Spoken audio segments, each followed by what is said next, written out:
เจริญธรรมยามเย็นเช็คสัญญาณภาพสัญญาณเสียงก่อนเนาะสัญญาณภาพสัญญาณเสียง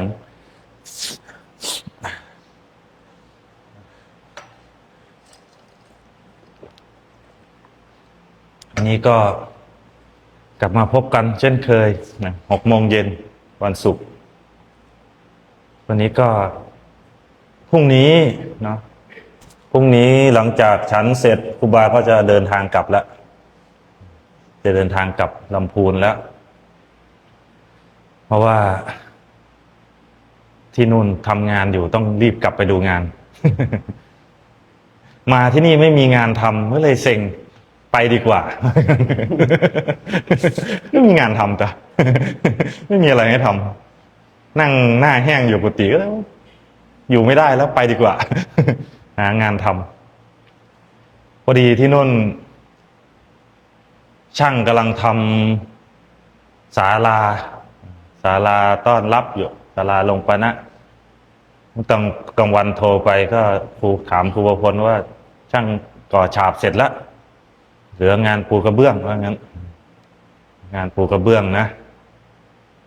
ต้องใช้งบอยู่ประมาณ20,000 กว่าบาท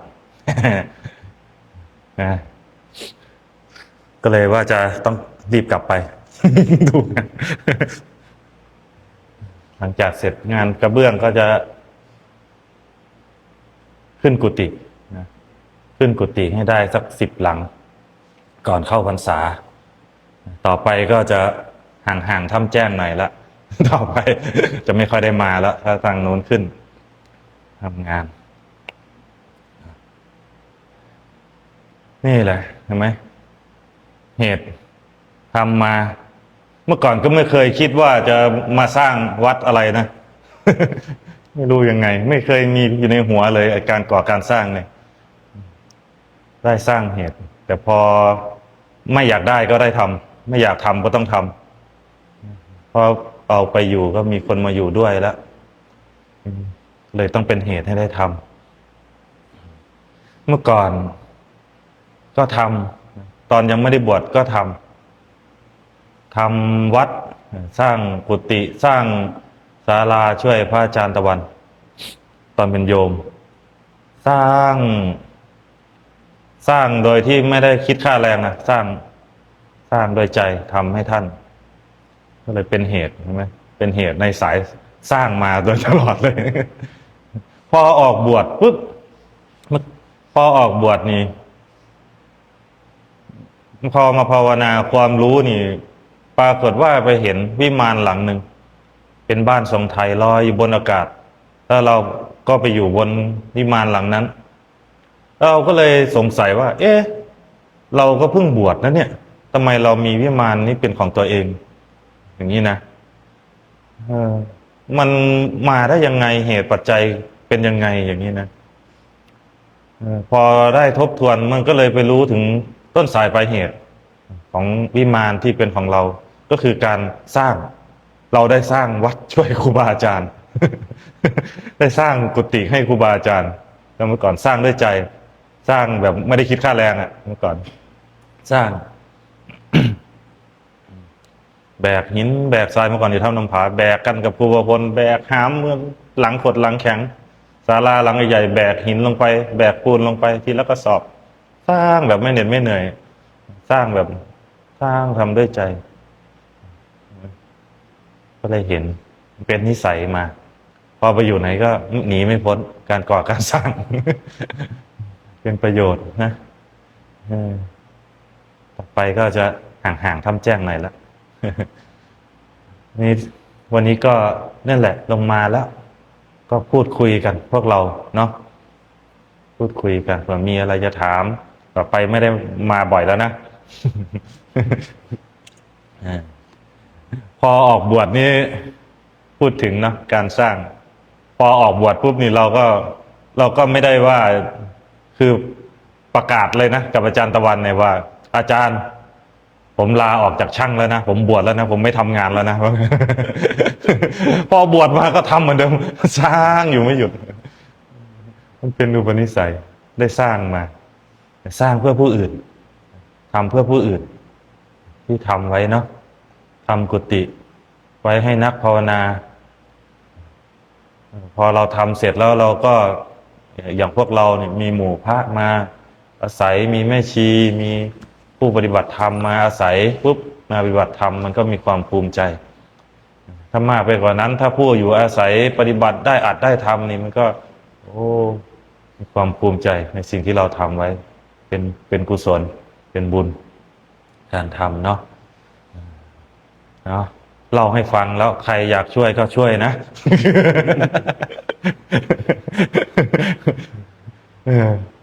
นี่บอกทางให้แล้วนะ เป็นเหตุก็เรียกว่าเป็นวิหารธรรมเป็นที่พึ่ง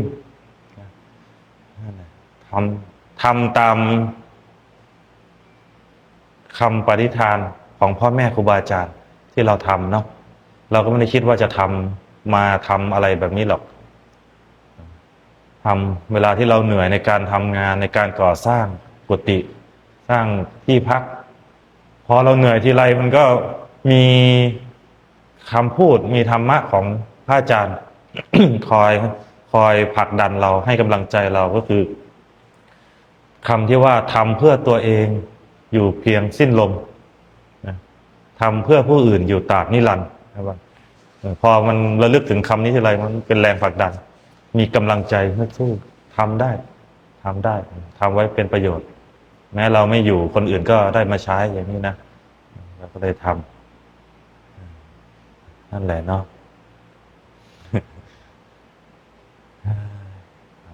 ก็หวังว่าจะเกื้อกูลกับผู้ที่มาอยู่ด้วยเรามีหน้าที่หาน้ำหาไฟ หาข้าวหาที่พักอาศัยให้ ก็ต้องทำเหนื่อยก็ต้องทำเพราะฉะนั้นแล้วพวกเรานะก็นี่แหละทำไมท่านว่าพิจารณาถึง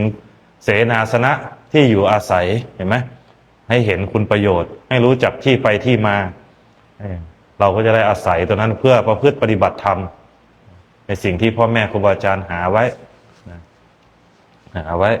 ที่ท่านหามาทำมาเพื่อเราพิจารณา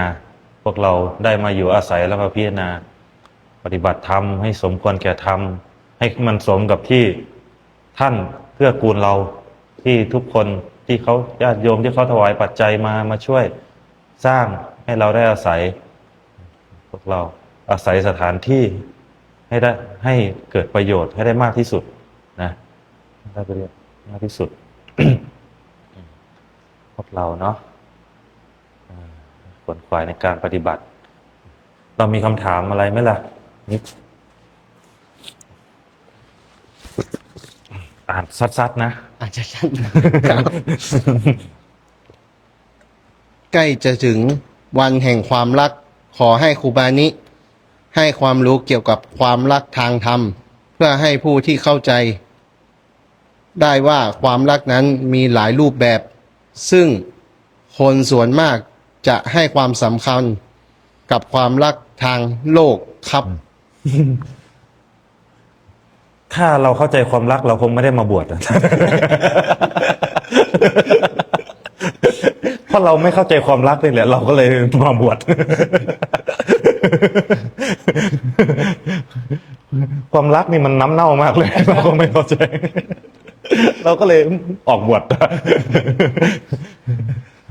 คือความรักทางโลกนี่มันเป็นอะไรที่ถ้าจะพูดความรักทางโลกนี่นะมันเป็นอะไรที่เป็นความรักที่เห็นแก่ตัวมากที่เราว่ารักในทางโลกนี่มันก็ที่จริงแล้วมันไม่ใช่ความรักที่บริสุทธิ์เป็นความรักที่เห็นแก่ตัวที่แสวงหามาก็เพื่อตัวเองความรักทางโลกนี่แต่ถ้าความรักทางธรรมเนี่ยก็คือความปรารถนาดีที่มีต่อกันทางธรรมความรักก็คือความปรารถนาดีที่มีต่อกันในความรัก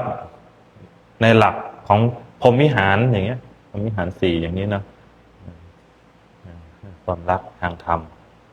ใจที่มีเมตตาต่อกันใจที่มีเมตตามีกรุณามีช่วยเหลือเกื้อกูลซึ่งกันและกันมุทิตายินดีเมื่อเห็นผู้หนึ่งผู้ใดทำดีนั่นแหละความรักทางธรรมใจตรงนั้นก็มีปิติมีความแช่มชื่นยินดีซึ่งกันและกันนั่นคือความรักทางธรรมเป็นความรักที่บริสุทธิ์ใจ ไม่ได้หวังเพื่ออะไรคือมันไม่ใช่แค่ว่ามันไม่ใช่ความเห็นแก่ตัวไงเห็นไหมแต่ความรักทางโลกมันเป็นความเห็นแก่ตัวนะที่เราแสวงหาคนรักก็เพื่ออะไรให้เราเนี่ยแค่ว่ามาเติมเต็มในสิ่งที่เราขาดหายใช่ไหมอยากมีแฟนก็หวังก็เพื่อตัวเองหวังว่าตัวเองจะมีความสุขนะใช่ไหมเห็นไหม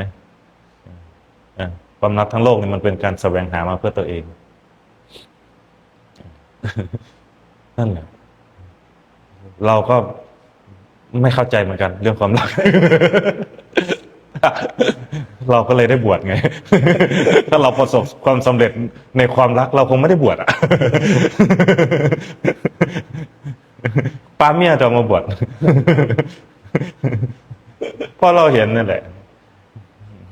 เราก็มาเข้าใจตอนเราบวชนี่แหละ เมื่อก่อนเราอยู่กับแฟนเนี่ยแม้เราเข้าใจว่ามันเป็นความรัก แต่ที่จริงมันมีแต่ความเห็นแก่ตัว ความเห็นแก่ตัวเลย อยากให้เขาอยู่กับเราเนี่ยไม่อยากให้เขาจากไปอย่างเงี้ยก็เป็นความเห็นแก่ตัวเท่านั้น เพื่อเอามาสนองตัณหาตัวเอง ให้ตัวเองพอใจแค่นั้นเห็นไหมอยากได้แฟนหน้าตาดีๆสวยๆนิสัยดีๆก็เพื่อมาสนองตัวเอง เพื่อความพอใจของตัวเองทั้งโลกมันก็เลยเป็นความรักที่เห็นแก่ตัว แต่ความรักทางธรรมนี่มันอีกอย่างหนึ่งความรักทางธรรมนี่เป็นเสมือนความรักของผู้เป็นพ่อเป็นแม่ที่มีต่อลูกเห็นไหมจะมีแต่ความรู้สึกดีๆก็ที่มีให้ต่อกับลูกมีจิตใจเมตตาต่อลูกจิตใจเมตตาจิตใจที่เป็นกรุณาคอยช่วยเหลือเกื้อกูลซึ่งกันและกันเนี่ยเห็นไหมมุทิตาคือยินดีเมื่อเห็นผู้หนึ่งผู้ใดประสบความสำเร็จเห็นผู้หนึ่งผู้ใดทำดีอย่างเงี้ยนั่นแหละคือความรักทางธรรมใจที่เป็นธรรมเพราะมันไม่ได้ประกอบไปด้วยความอิจฉาความริษยาความอะไรเป็นอย่างนั้น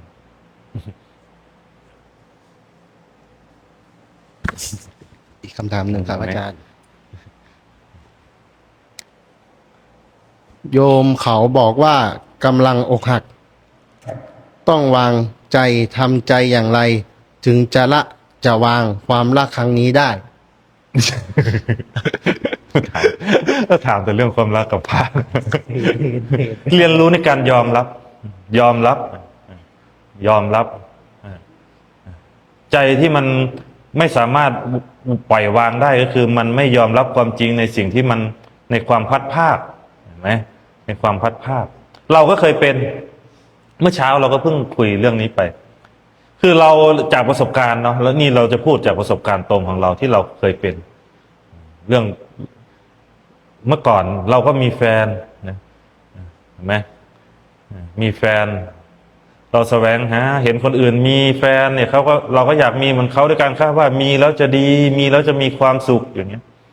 พอมีแล้วเฮ้ยมันไม่ใช่เว้ย ไม่เคยมีวันไหนที่มีความสุขเลยมันเป็นทุกข์ตั้งแต่เริ่มจะมีเลยเป็นทุกข์ทีนี้พออยู่ด้วยกันก็เลิกกัน พอเลิกกัน เชื่อไหมว่ามันก็ติดอยู่ในใจเหมือนกันคือมันวางไม่ได้ปล่อยไม่ได้คือมันไม่ลืมอ่ะ9 ปีเลยนะไปอยู่ตรงไหนที่เราเคยตรงไหนที่เราเคยทำงานด้วยกันเนี่ยพอเราไปอยู่คนเดียวปุ๊บมันก็มีสัญญาเดิมที่ผุดขึ้นมาให้ระลึกถึงเฮ้ยเราเคยอยู่ตรงนี้ เคยทำตรงนี้ด้วยกันมันมีร่องรอยมันปิดอยู่ในตรงนั้นติดอยู่9 ปีเต็มพอทำอะไรพอจะเข้าที่นอนหน่อยก็คิดถึง มันมีภาพมันมีภาพจำมันติดอยู่ในสัญญาเพราะมันไม่ยอมรับว่ามันได้ว่าเราได้จากกันไปแล้วอย่างนี้นะมันไม่ยอมรับกับความพัดภาคติดอยู่จนเราได้บวชพอเรามาบวชเนี่ยเรามาเรียนรู้ตัวนี้แหละว่าทำไมพอเรามาบวชมาภาวนามานั่งสมาธิปุ๊บพอจิตสงบรวมลงยิ่งเหมือนอยู่ด้วยกันทีนี้ภาพมันชัดทำไมมันไม่เคยจากเราไปเลยทั้งที่เราก็เลิกกันไปนานไม่ได้เจอไม่ได้อะไรกันเลยไม่ได้เจอไม่ได้พูดไม่ได้คุยกันเลยแต่ทำไมความรู้สึกดีๆ เห็นไหมมันติดอยู่ในความรู้สึกดีๆจังหวะที่เนี่ยความรู้สึกดีๆที่มีให้กันในช่วงเวลาที่อยู่ด้วยกันเห็นไหมมันก็เลยติดอยู่มันเลยหลงติดอยู่ในสัญญาไปอยู่ไหนตรงไหนที่เราเคยไปด้วยกัน มันก็ระลึกถึงนะจนเรามาได้ภาวนามาเห็นมาเรียนรู้ว่าทำไมมันถึงติดตามมันไปเห็นเหตุตัวนี้แหละ ก็คือว่าใจเรามันไม่ยอมรับกับความจริงว่าในความพัดภาคนะมันไม่ยอมรับกับความจริง ว่าเราได้จากไปแล้วอย่างเงี้ยเห็นไหมแม้เราจะโหยหาจะคิดถึงขนาดไหน มันก็ไม่สามารถย้อนกลับมาได้ เพราะมันได้จากกันไปแล้วอย่างนี้ใจมันติดอยู่กับอดีตที่มันล่วงไปแล้วแต่ที่ในสิ่งที่มันไม่สามารถควบคุมได้เห็นไหมเราต้องเรียนรู้ด้วยการยอมรับว่าสิ่งที่มันล่วงไปแล้วก็คือล่วงไปเห็นไหมมาอยู่กับปัจจุบันเรียนรู้ในการยอมรับเห็นไหมเรียนรู้ในการยอมรับเชื่อไหมว่าพอเราพิจารณาตอนนี้เรียนรู้ในการยอมรับเนี่ยไอความรู้สึกตัวนี้มันดับไปเลย ดับหายไปเลยแค่ยอมรับว่ามันมันผ่านไปแล้วอย่างเงี้ยเรื่องมันจบแล้วอย่างเงี้ยนะยอมรับแล้วปรากฏว่าพอเรายอมรับปุ๊บไอแฟนเราที่เลิกกันไป9 ปีติดต่อมาเฉยทั้งที่นี่9 ปีไม่เคยติดต่อกันนะพอติดต่อมาปุ๊บใจที่มันโหยหาเหมือนคิดถึงมันกลับไม่มีแล้วทีนี้มันขาดไปเลยมันถูกปล่อยวางมันคลายจากความสำคัญยึดมั่นไปแล้วในช่วงที่มันติดอยู่มันระลึกอยู่เนี่ยมันก็ยังมีความสำคัญอยู่ว่าแฟนเราเป็นเรามันมีความน้อยเนื้อต่ำใจในความอะไรอยู่ในนั้นด้วยในรายละเอียดตรงนั้นด้วยมันก็เลยไม่สามารถปล่อยวางความรู้สึกนั้นออกไปได้มันต้องเรียนรู้แล้วก็ยอมรับกับความจริงตามความเป็นจริงแล้วก็กลับมาอยู่กับปัจจุบันนะเราถึงพูดอยู่บ่อยๆไงว่าเงื่อนที่ติดอยู่ภายในใจเราเนี่ยจะถูกขี้คายออกไปด้วยการยอมรับกับความจริงเห็นไหมเพราะส่วนใหญ่คนที่ติดอยู่กับสัญญาในอดีตเนี่ยติดอยู่กับสัญญาในอดีตแล้วก็มาเป็นทุกข์ในปัจจุบันก็คือใจที่ไม่ยอมรับกับความจริงในสิ่งที่มันล่วงไปแล้วนั่นเองแค่เรายอมรับกับความจริงปุ๊บมันอดีตมันก็หมดไปแล้วก็กลับมาอยู่กับปัจจุบันเห็นไหมไม่ว่าเรื่องราวจะผ่านไปนานขนาดไหนถ้าใจมันยังไม่ยอมรับความจริงเนี่ยมันก็คือยังยึดอยู่มันไม่ปล่อยมันก็จะเป็นทุกข์อยู่ในปัจจุบันระลึกได้ทีไรก็เป็นทุกข์อยู่เห็นไหมมันไม่ยอมรับแต่ถ้ามันยอมรับได้แล้วแม้จะระลึกอยู่มันก็ไม่ทุกข์ละเพราะมันเข้าใจความจริงในความเข้าใจความจริงว่ามันหมุนเวียนเปลี่ยนแปลงไปตามเหตุปัจจัยของมันจะสลับไปเลยนี่แหละ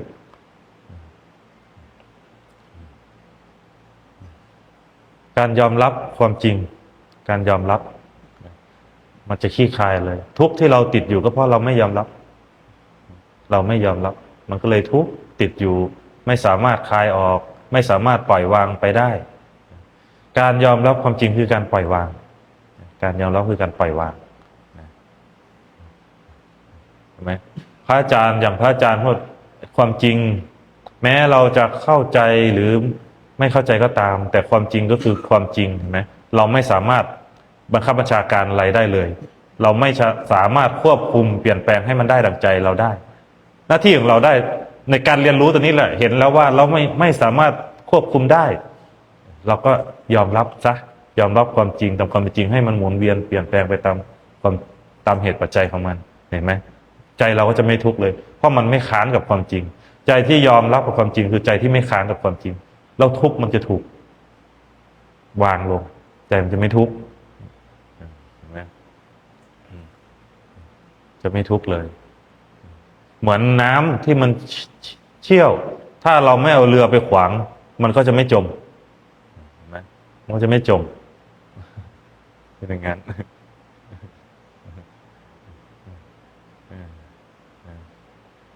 ครูบาถึงเน้นย้ำอยู่ตลอดไงว่าเงื่อนของการปฏิบัติธรรม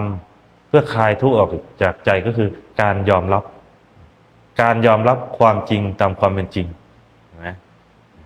ไม่ใช่ว่าเราจะพยายามบังคับความจริงให้มันได้ดั่งใจเรา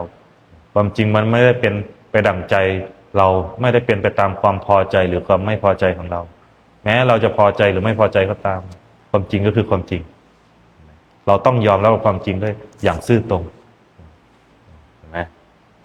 เห็นความจริงยอมรับมันจะพ้นมันจะคลายออก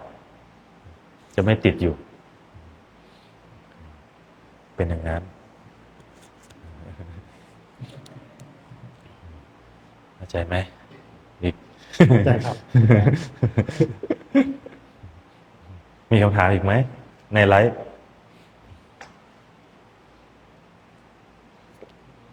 ไม่มีเลยไม่มีเลยครับอาจารย์ เนี่ยมันพวกอ่ะ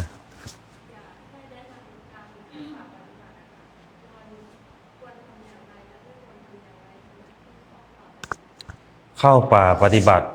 ควรทำอย่างไร อันดับแรกก็คือเตรียมกายเตรียมใจให้พร้อม เข้าป่าปฏิบัตินะมันไม่มีอะไรมากหรอกมาเข้าป่าปฏิบัตินะคือเตรียมใจเราเข้าป่าเราก็แค่ไปเรียนรู้กายกับใจนี่แหละ เตรียมใจให้พร้อมแค่นั้นเองเข้าป่านะมาแต่ในสถานที่มันก็มีการดูสถานที่ด้วย เวลาเข้าป่านะอย่างเราเข้าถ้ำเราก็ต้องดูว่าถ้ำนั้นเป็นยังไง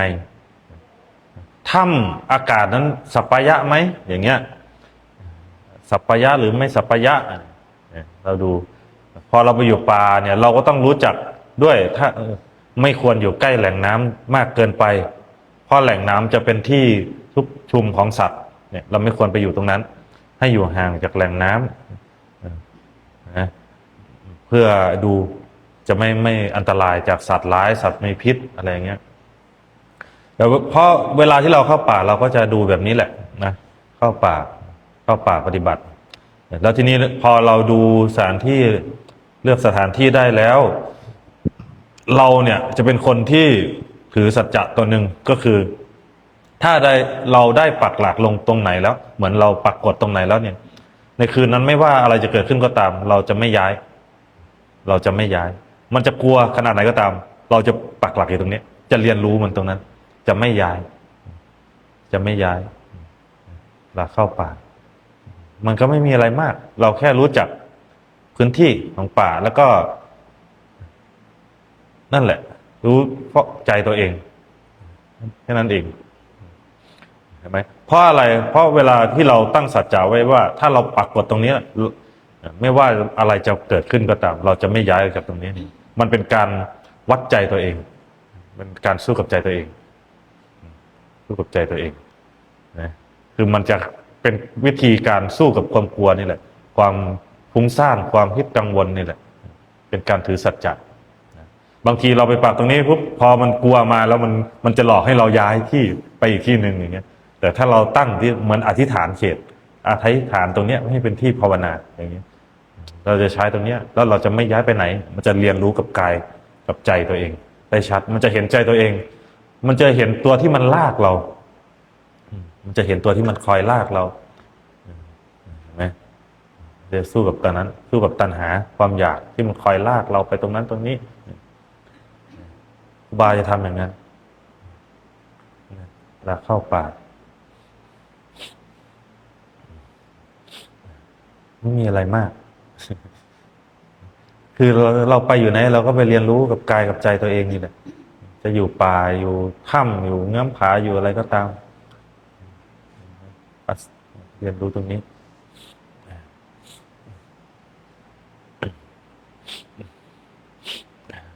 อย่างเราเวลาเราเข้าป่านี่เราไม่ได้ไปทำที่ให้ดีนะภาวนาแค่เรามองดูตรงไหนแค่พอปักกดได้แล้วก็ปูเสื่อแล้วก็ปักกดก็นั่งอยู่นั่นแหละไม่ให้ที่หลับที่นอนสบายเพราะเราไปเพื่ออะไรล่ะถ้าเราจะไปนอนสบายเราก็นอนอยู่กุฏิเหมือนเดิมเนี่ยใช่ไหมล่ะ เราก็ไปบางทีหินก้อนหนึ่งเท่านี้แค่พอกลางกดครอบแล้วก็นั่งเราก็อยู่งั้นของครูบานะคือการไปมันต้องได้ทำประโยชน์ได้ปฏิบัติให้ได้มากที่สุดแล้วก็นั่งอย่างนั้นทั้งคืนนั่งเห็นไหมถ้ามันง่วงปุ๊บเห็นไหม ถ้ามันง่วงปุ๊บนี่มันสติมันจะตื่นขึ้นมาเลย เพราะมันรู้ว่ามันถ้ามันหลับปุ๊บมันจะตก มันจะตกไงเราทำอย่างนั้นจริงๆหินก้อนเดียว เราไม่ได้ไปทำแค่ไปถากไปถางดินไปอะไรนะไปเกี่ยเฉย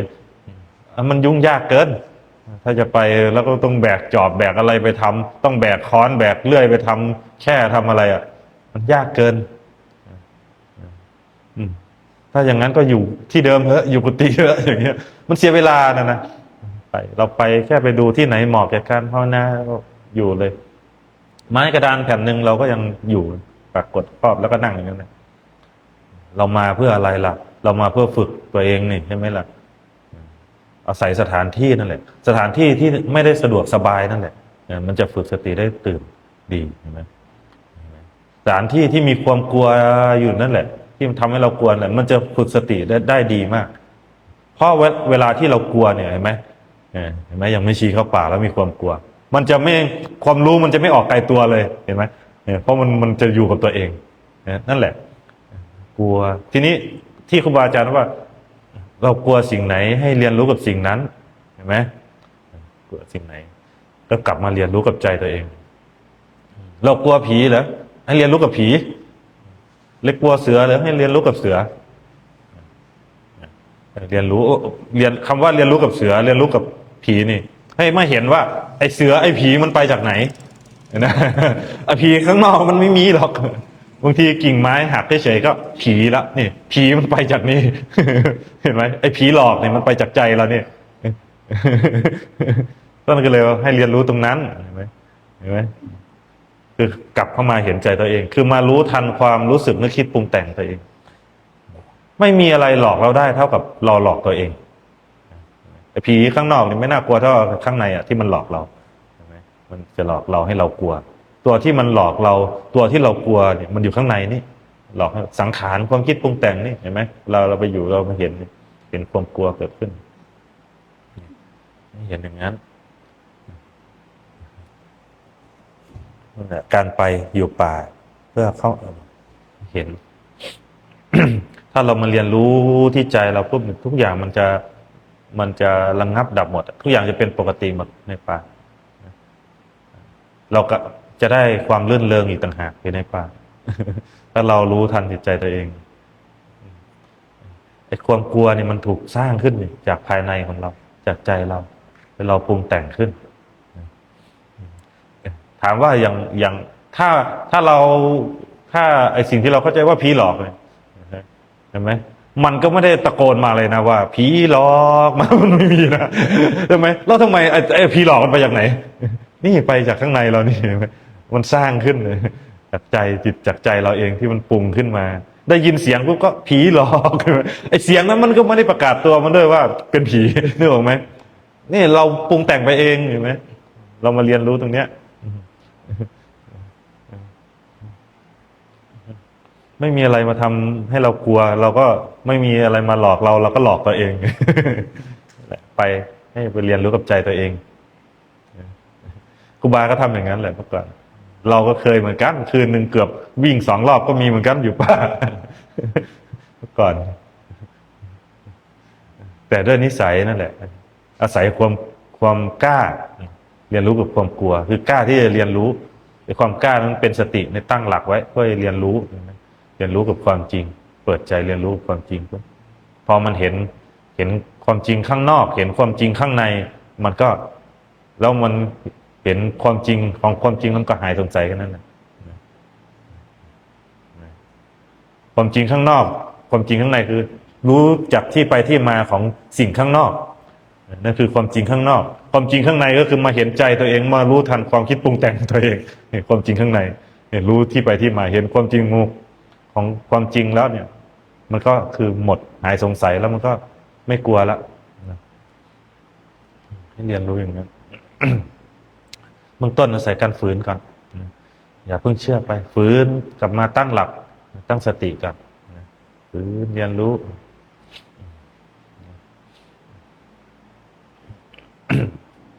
มีถามอีกไหม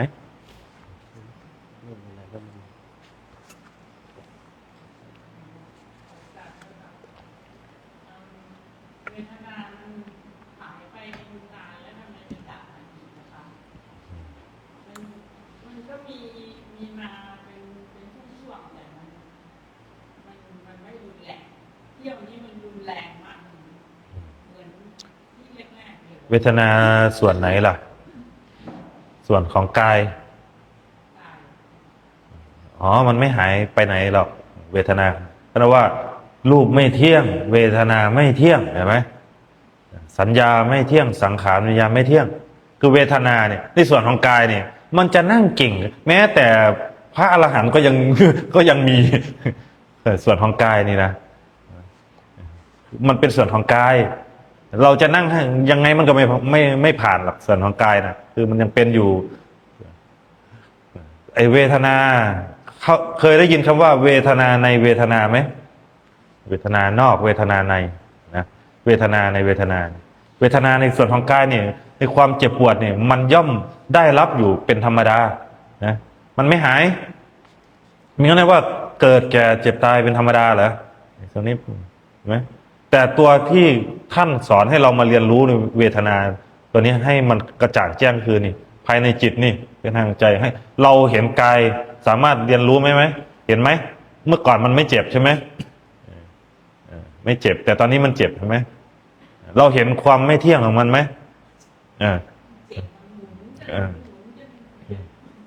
นั่นแหละเราคือสิ่งที่มันเกิดขึ้นมันเป็นเพียงอาการให้เราได้เรียนรู้เพื่อคลายออกจากความสำคัญยึดมั่นถือมั่นในกายยึดมั่นถือมั่นในกาย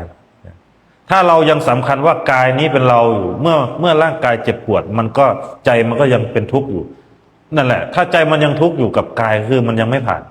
เวทนานะแต่ถ้าเมื่อไหร่ที่เราได้เรียนรู้ว่ากายนี้ไม่ใช่เราแล้วเวทนานี้ไม่ใช่เราแล้วมันเป็นส่วนของกายมันเกิดขึ้นตามอาการของมันตามเหตุปัจจัยของมันเนี่ยใจที่มันไม่ทุกข์เนี่ยมันถึงจะผ่านที่ว่ามันผ่านเวทนาแต่ไม่ใช่ว่าความรู้สึกทางกายนี้หายไปแต่มันเป็นใจที่ยอมรับกับความจริงได้ในความไม่เที่ยงนั่นแหละมันผ่านตรงนั้นใจที่มันผ่านแต่มันรู้อยู่มันไม่ได้หายจะนั่งยังเก่งขนาดไหนมันก็ไม่หายเวทนา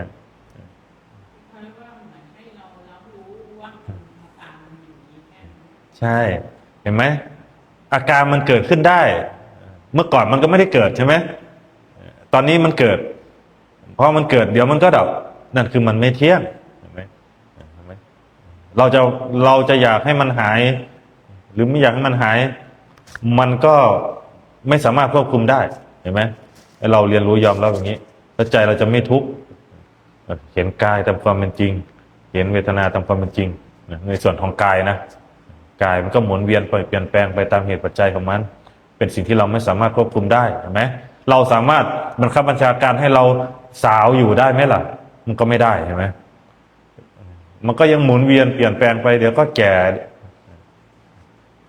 เราสามารถสั่งได้ไหมว่ากายนี้เจ้าอย่าเจ็บอย่าไข้อย่าป่วยเลยสามารถสั่งได้ไหมไม่เห็นไหมเนี่ยถ้าเราเข้าใจอย่างนี้แล้วมันก็จะไม่ทุกข์ใจนี่แหละถ้ามันไม่ทุกข์ใจนี่แหละคือมันผ่านเวทนาคือมันผ่านเวทนาพวกนี้จะเป็นเพียงสภาวะธาตุสภาวะธรรมที่ให้เราเห็นเห็นไหมนี่แหละคือแจ้งประจักษ์ในรูปธรรมรูปธรรมนามธรรมใจที่มันเข้าใจเห็นไหมท่านก็ตัดไว้อยู่แล้วรูปไม่เที่ยงเห็นไหมเราเห็นไหมล่ะมันไม่เที่ยงมันไม่ใช่เราไม่ใช่ของเราไม่สามารถควบคุมได้เราก็แค่เห็นตัวเนี้ยถ้าเราเห็นความจริงตรงนี้แล้วใจเรายอมรับเราก็จะไม่ทุกข์เราเห็นไหมรูปไม่เที่ยงเวทนาไม่เที่ยงเห็นไหมเวทนาไม่เที่ยงถ้าเราเห็นตรงนี้ใจเราก็ไม่ทุกข์แล้วเมื่อก่อนมันก็ไม่ได้เกิดไม่ได้เจ็บนี่หว่าตอนนี้มันเจ็บเนี่ยเห็นไหมมันเจ็บพอมันเจ็บเดี๋ยวมันก็หายเห็นไหมมันไม่ได้อยู่ด้วยอำนาจของใจเราหมายเลยแต่มันหมุนเวียนเปลี่ยนแปลงไปตามเหตุปัจจัยของมันไปตามสภาพของสังขารร่างกายควบคุมไม่ได้ถ้าควบคุมได้ก็ไม่มีใครตายอ่ะ เห็นไหมนั่นแหละให้เรายอมรับตรงความเป็นจริงให้เห็นมีความเป็นธรรมดาส่วนมากเราจะไปหมายเอาเพราะว่าให้มันผ่านเวทนาทางร่างกายโอ้ยมันไม่ผ่านหรอกไม่มีใครผ่านทางกายอ่ะเห็นไหมแต่ที่มันผ่านคือใจที่สามารถปล่อยวางได้สามารถวางใจลงได้นั่นคือมันผ่าน รู้อยู่เห็นอยู่สัมผัสอยู่ถึงอาการนั้นเป็นอยู่แต่ไม่ทุกข์ไม่บีบคั้นเพราะมันได้เรียนรู้แล้วว่าไม่สามารถควบคุมได้ ไม่ใช่เรา ไม่มีเราเป็นผู้ควบคุมเห็นไหมนั่นแหละ มันผ่านตรงนั้น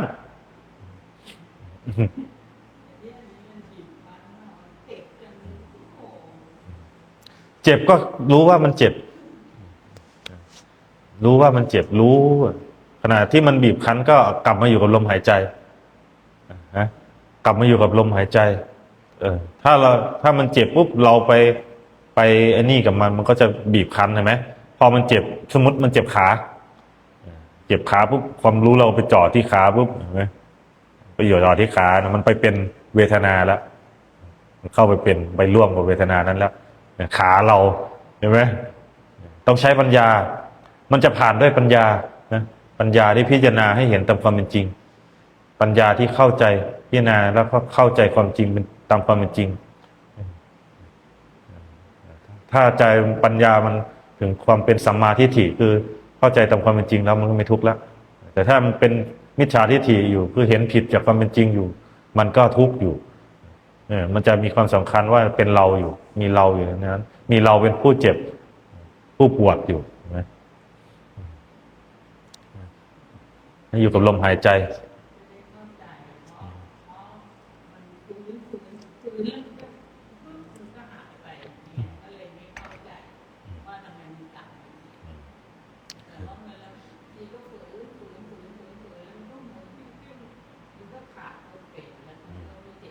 ก็นั่นแหละมันก็ไม่เที่ยงไงมันหมุนเวียนเปลี่ยนแปลงไปตามเหตุปัจจัยก็กลับมาอีก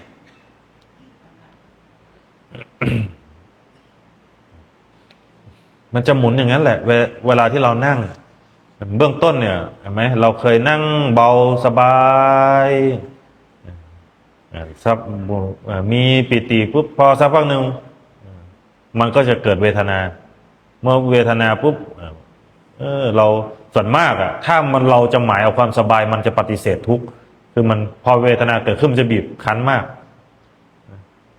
ให้เราถ้าปัญญามันไม่เรียนรู้ว่าให้เห็นความจริงว่ามันไม่เที่ยงเห็นไหมท่านก็เลยสอนว่าแม้แต่สุขก็ไม่ให้ยินดีพอใจเห็นไหมเพราะว่าเมื่อไหร่ที่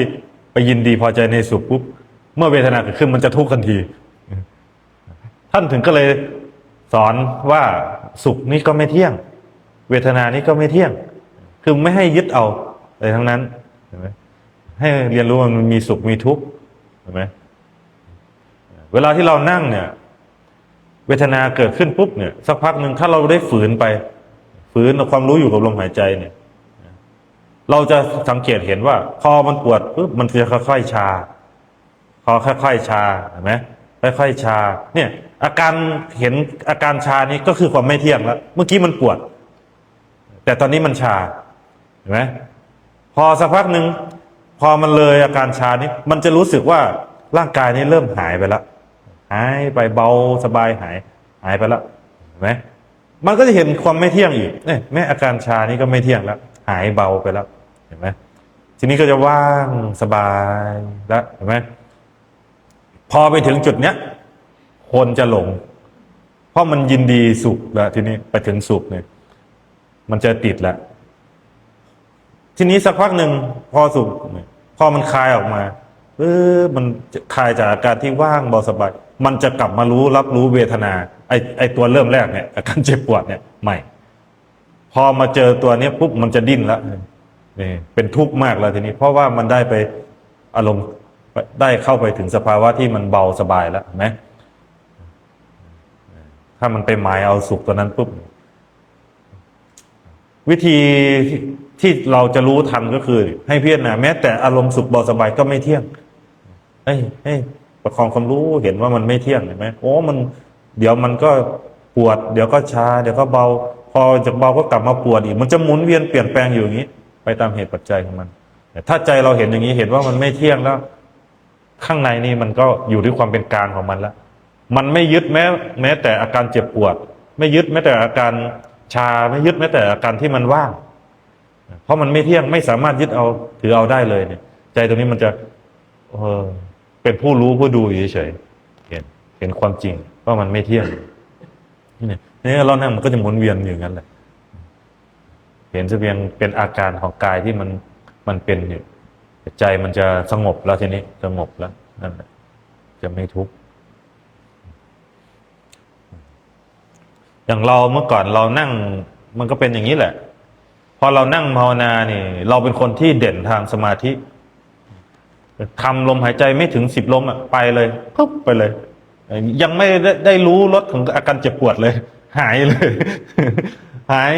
กายหายเวทนาหายไปว่างเบาสบายอยู่ทีนี้พอสักพักนึงมันถอนนี่ทีนี้จิตพอมันอิ่มตัวแล้วมันถอนเนี่ยพอมันถอนมันก็กลับมารับรู้เวทนามารับรู้ความคิดเหมือนเดิมที่มันดิ้นแล้วทีนี้ มันดิ้นแหละเห็นไหมมันดิ้นเลยพอมันดิ้นปุ๊บมันพยายามจะเอาความรู้ให้อยู่ที่เดิมคือมันไม่อยากได้เวทนาเพราะมันเคยเสพสุขมันพอมันไปเจอทุกข์มันปฏิเสธทุกข์เลยมันก็ได้แค่นั้นทีนี้มันไม่เข้าใจพอมันดิ้นปุ๊บนี่มันถอนเลยจิตนี่ได้แค่นั้นแหละไม่พอใจแล้วออกเลยเกิดวิภวตัณหามีตัณหาแล้ววิภวตัณหาเกิดขึ้นเราทำทีไรก็ถึงจุดนี้แหละทำทีไรก็ถึงจุดนี้เราก็เลยแบบว่างั้นดับนิสัยมันเราจะเอาเวทนานี่แหละนำหน้าไปหาสุขเลย เราก็เลยนั่งแบบในท่าที่เจ็บปวดที่สุดไงเราก็เลยนั่งแบบไม่ได้สะดวกสบายนั่งหินก้อนนึงอย่างเงี้ยแค่พอลองก็นั่งให้มันอย่างนั้นให้มันเจ็บปวดแล้วก็เรียนรู้ในการวางใจเรียนรู้กับทุกข์กับเวทนาเข้าไปให้มันไปเห็นความสบายก่อนให้มันเข้าไปหาสุขอย่างนี้นะแล้วเรียนรู้ว่าอ๋อมันไม่เที่ยงนะครับความสุขนี้ก็มาจากไอ้ความทุกข์เมื่อกี้นี่แหละเห็นไหมไอ้ความทุกข์นี่ก็มาจากความสุขมันจะเห็นเห็นความไม่เที่ยงเพื่อเรียนรู้ว่ามันมีสุขก็ต้องมีทุกข์เห็นไหมมันเห็นอย่างนั้น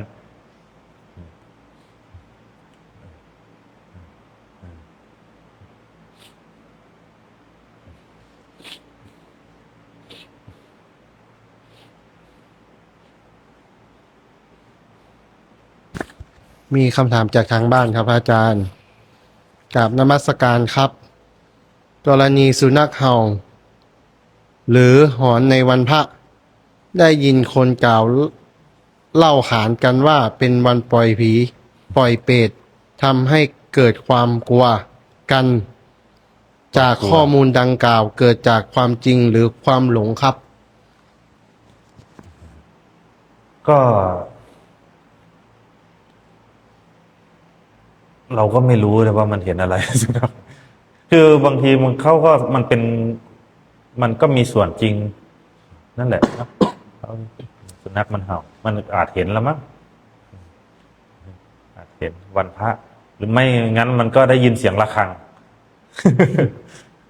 คือสุนัขเวลาวันพระเขาจะตีระฆังใช่ไหมล่ะเขาตีระฆังแล้วสุนัขมันได้ยินเสียงระฆังมันก็เห่าก็หอนแต่ที่ว่ามันเห็นผีอะไรมันเป็นเพราะว่าเขาสอนให้เรารู้จักว่าสิ่งนี้มันมีอยู่จริงนะอย่างนี้นะเป็นกุศโลบายในการสอนคืออย่างคนสมัยเก่าเนี่ยเขาเชื่อไหมว่าเขาเลี้ยงลูกเลี้ยงหลานเลี้ยงคนเลี้ยงลูกเลี้ยงหลานด้วยผีนะเขาเอาผีแหละขู่ไว้ก่อน เพื่อให้กลัว เอาผี อย่าไปตรงนั้นนะเดี๋ยวผีหลอกนะเขาปลูกฝังความเชื่อมาอย่างนั้นฝังความเชื่อมา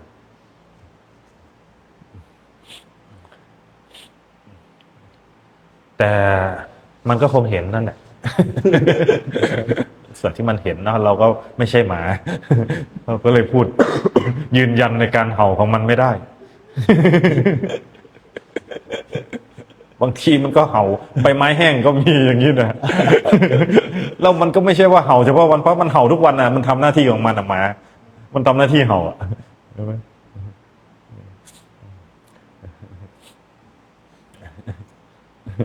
นั่นแหละยังไม่ได้ เพราะว่าถ้าพูดไปมันก็เหมือนปลูกฝังความเชื่อให้ลึกเข้าไปอีกเอากลางๆดีกว่า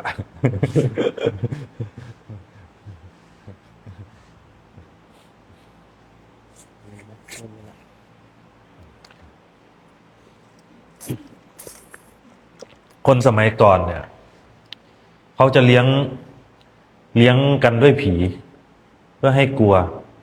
คนสมัยก่อน ผีบ้าง แมวเป้าบ้าง เคยได้ยินไหมแมวเป้าตัวเอาแมวเป้ามาหลอกลูก เอาหมาบอเนี่ย จะเป็นตัวตั้งใดพวกหมาบอแมวเป้าอย่างเงี้ยเป็นตัวยังไงก็ไม่รู้ พอเด็กคนสมัยก่อนได้ยินก็กลัวมาก กลัวไม่กล้าออก เพื่อเขาหลอกไว้เพื่อให้แบบควบคุมควบคุมเลี้ยงง่าย เราเนี่ยมีประสบการณ์ตรง เราเป็นคนที่กลัวผีมากติดอันดับ1เลยเมื่อก่อน กลัว ตาเขาจะคือเราก็ได้ยินได้ฟังคนสมัยก่อนเนาะจะไปตรงนั้นก็ระวังนะผีอย่างเงี้ยเวลาที่เราจะหนีเที่ยวใช่ไหมเราจะขู่ไว้ ทีนี้มีวันหนึ่งตาเราเนี่ยเมื่อก่อนบ้านสวนกับบ้านในบ้านอ่ะ อยู่2 ที่ 2 หลัง ตาเนี่ยจะอยู่บ้านสวน ตอนกลางวันแกไปอยู่บ้านสวน แล้วแกย่างปลาไว้ แล้วแกลืมพอตอนเย็นแกกลับบ้านแกก็เลยใช้เราไปเอาปลาย่างที่บ้านสวน เราเป็นเด็กมันก็กลัวผีอย่างนี้ ก็เลยพอแล้วทางที่จะไปบ้านสวนเนี่ย มันต้องผ่านวัดผ่านเตาเผาศพ พอมาถึงตรงนั้นมันมืดบ้านนอกมันเงียบเมื่อก่อน มันกลัวมันก็เลยหาอุบายเพื่อที่จะไม่ไปก็เลยบอกว่าโดนผีหลอก ผมไม่ไปกลับบ้านไปบอกตาว่าโดนผีหลอก ตาก็เลยถามผีอะไรหลอกมึงผีเปรตครับว่างั้น แล้วผีเปรตที่มึงเห็นมีลักษณะยังไง ตาใหญ่ๆลิ้นยาวๆครับ ปรากฏว่าเขาพอเล่าให้ตาฟังตาบอกว่ามึงอย่ามาหลอกกูผีไม่มีหรอกว่าเอ้า แล้วเราโดนหลอกว่ามีผีมาตลอดไงจากนั้นมามันเปลี่ยนความเชื่อไหมบางทีคำพูดผู้ใหญ่ก็เชื่อถือไม่ได้ เขาพูดเพื่อหลอกเราเพื่อควบคุมเราเฉยๆใช่ไหมจากวันนั้นมาเราเป็นคนที่เริ่มไม่เชื่อใจอะไรอ่ะไม่รู้อันไหนจริงไม่รู้อันไหน เราก็เลยเริ่มสับสนแล้วก็มันมีเขียนอันหนึ่งด้วยว่าทำไมคำพูดของเด็กถึงไม่น่าเชื่อถือทำไมถึงพูดไม่ได้อย่างนี้นะแล้วทำไมครับผู้ใหญ่ถึงพูดได้อย่างนี้นะ พอเราพูดหาว่าเราหลอกทั้งที่ตัวเองก็พูดมาตลอดแสดงว่าหลอกมาตลอดอย่างนี้นะจากนั้นมาครูบาก็เลยเป็นคนที่เรียนรู้อะไรไม่ค่อยเชื่ออะไรง่ายๆมันเปลี่ยนความเชื่อใช่ไหมมันก็เลยเรียนรู้กับเหตุและผล ถ้าอันไหนที่ไม่ตรงต่อความจริงๆก็เลยเอาเราไม่ลง มันมีวันนิสัยมันเรียนรู้กับความจริงนะไม่เชื่อใครง่ายๆแล้วเนี่ย มีคำถามเข้ามาอีกไหมหมดแล้วนะมีคำถามไหมล่ะไม่ชีเกี่ยวกับความรักมีไหมมีใครมีคำถามเกี่ยวกับความรักไหมไม่ชี ไม่มีนะ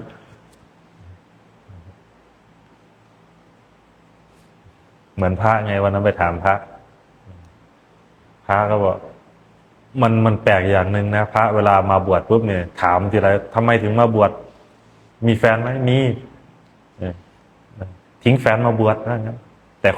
ต่ไม่มีใครกล้าพูดความจริงนะแต่ในความเป็นจริงแล้วคือแฟนทิ้งก็เลยมาบวช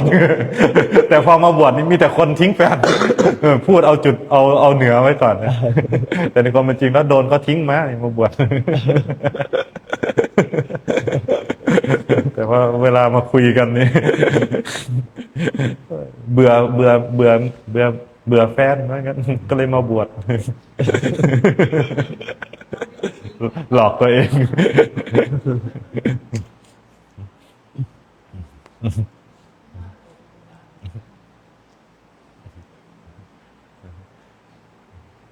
ธรรมชาติของคนจะไม่ค่อยพูดความจริงพยายามกบตัวเองไว้เพื่อให้ตัวเองดูดีนะพยายามหาเหตุผลมารองรับตัวเองเพื่อให้ตัวเองดูดีเพิ่มจะไม่ค่อยยอมรับกับความจริงก็เลยต้องว่าทิ้งเข้ามาธรรมชาติแล้วเขาทิ้ง ก็เลยได้มาบวช